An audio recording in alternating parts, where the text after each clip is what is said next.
Hola gente, hoy estaremos hablando de la colaboración de Free Fire con Naruto. Para empezar, aquí tenemos la agenda semanal donde vemos varias cosas interesantes como el Zoro 9 colas, ya que ya salió, no sé si sea ese otro, y el viernes estaremos viendo que sale la katana de Sasuke con la que tenés que sí que van a gastar mucho dinero, así que mejor le recomiendo que ahorren porque el sábado estará saliendo, por fin estaríamos viendo que sale Kakashi junto con el emote de 1000 años de muerte en la tienda misteriosa, así que ya no gastaremos tanto dinero porque somos pobres, y el domingo saldrá la recarga de tokens universales y les puede servir mucho para mejorar armas y varias cosillas, ya que el lunes estará saliendo unos puños con temática de Chidori como la habilidad que tiene Sasuke y la máscara, así que ya saben, preparen esas carteras, banda, ya el martes saldrá un emote, saldrá el emote que te hace correr como Naruto, ya lo regalaron pero por 24 horas, y saldrá la ruleta mágica, así que ya se la saben, banda, es lo que saldrá esta semana.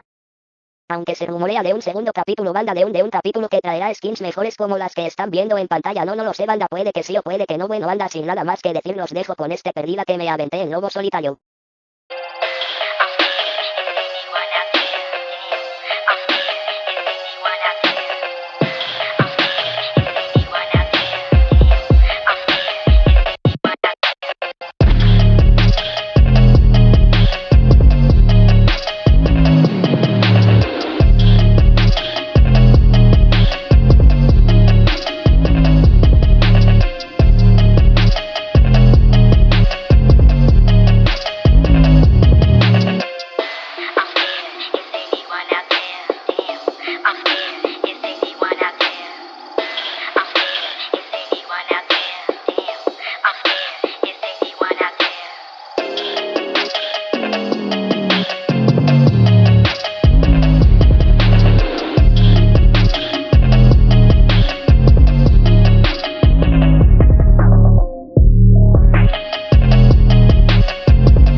Bueno banda, eso fue todo y espero que les guste este video, suscríbanse, denle like.